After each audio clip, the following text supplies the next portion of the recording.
Howdy folks, my name's Kevin. Welcome back to Highland Mountain Bike Park for our June installment of our progression guide with tips and tricks from our Mountains Training Center coaches. Last month we went over body position. This month we're going to do a deeper dive into cornering.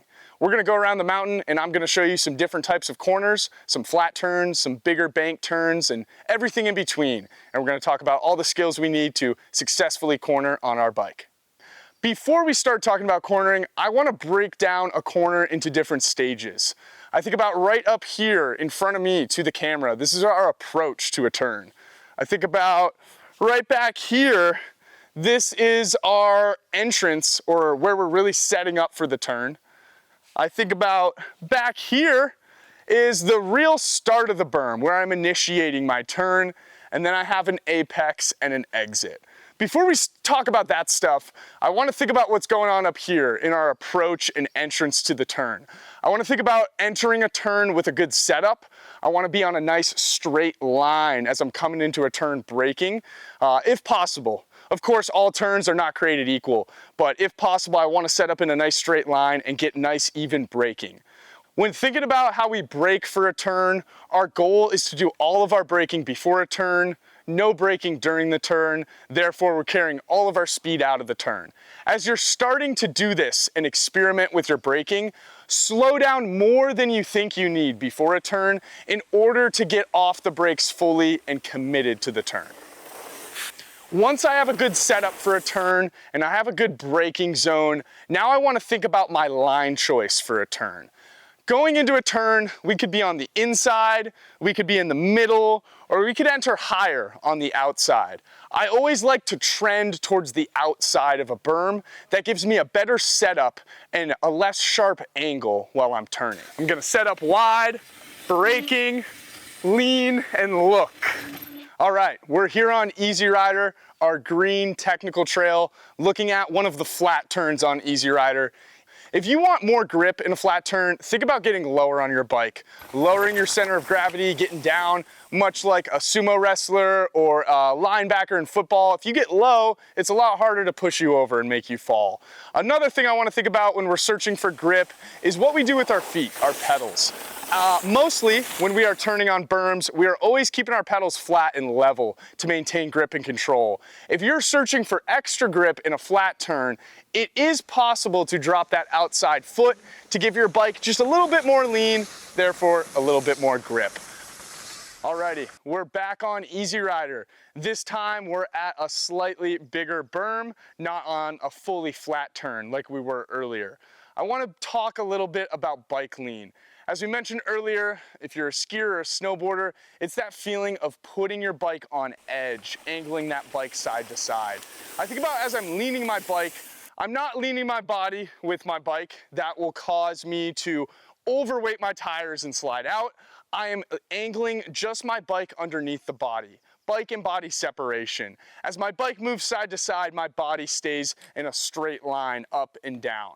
Now I want to think about what our side knobs actually do when we're cornering, the outside knobs on our tires. They are designed for cornering. The more you lean your bike, the more weight that goes into your side knobs, the more grip you actually have. Let me do a little demo right here. If we're in this turn, this is probably about as much as we need to lean our bike. But say I lean my bike all the way to here, I still have a ton of grip in those tires.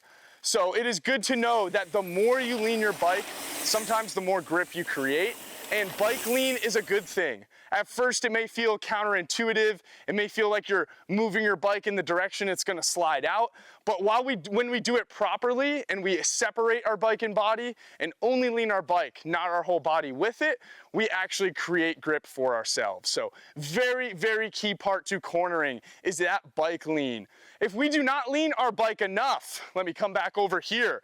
If I'm not leaning my bike enough, like about this, what's gonna happen is I walk my bike through the turn, I'm gonna start going higher and higher. If you ever feel yourself getting higher and higher in a turn, that means that you did not lean that bike enough. Contrary to that, if I lean my bike too much, like I just was earlier for that demo, all the way down here, if I walk my bike and it keeps turning, it's gonna turn too much. That's what we call oversteer. That's a rarer thing to happen. It's more common that I see people not leaning their bike enough. One more thing to think about is what we are doing with our eyes in a turn. I want to think about a few points. Back to that first berm on the top of Easy Rider. We're thinking about our entrance, our apex, and our exit. This berm behind me is a very long turn. It's almost a full 180 and it travels quite a long distance. It's totally normal in a longer turn to choose 2 points to look at. As I'm in the entrance of the turn, I'm gonna be looking at that apex. As I approach the apex, my eyes are gonna shift to that exit. The sooner we are looking at the exit, the faster we're gonna ride and the more in control we're gonna be. We're gonna keep on rolling, and further down, we're gonna look at maybe some tighter turns closer together, and we're gonna talk about how that scanning is really important as our turn shape changes.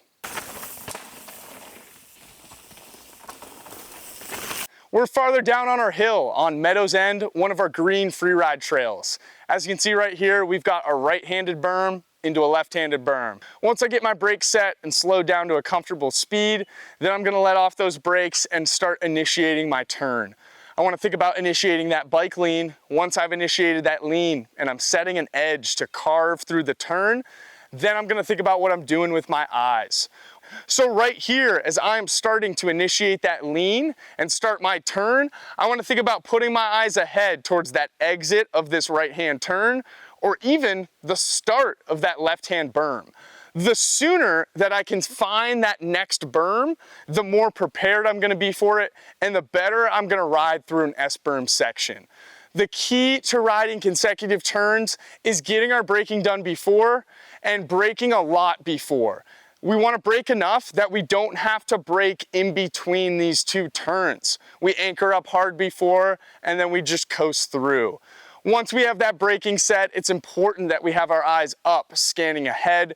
The farther ahead we look in an S-turn, the faster and more in control we're going to ride that S-turn. Alrighty, now we're here up on Upper Shillelagh looking at a left-hand technical turn. When we look at this turn, we can see it's not like the turns we were looking at earlier. It's not a nice flat turn with nothing in it. It's not a nice big free ride berm. It's a technical turn. So we got line choice. When thinking about line choice, going back to earlier, we always think about, slowing down before and maybe setting up wide. Now, once we get into technical turns, we have a bit more freedom with line choice. If you're an outside setup type of person, you like setting up wide and giving yourself a nice angle on the turn, then go for this nice outside line. If you're more of an inside line type of person, you like maybe cutting off part of the turn to get a more direct exit, think about maybe looking at this inside line right here. When looking at either of these lines, it really comes down to that personal preference. There's not necessarily one that is better to ride. They're both equally pretty chunky and give you a pretty similar exit feel. Line choice in this technical scenario is really just rider preference and whatever is going to make you feel the most comfortable and get you to attack that turn the best you can.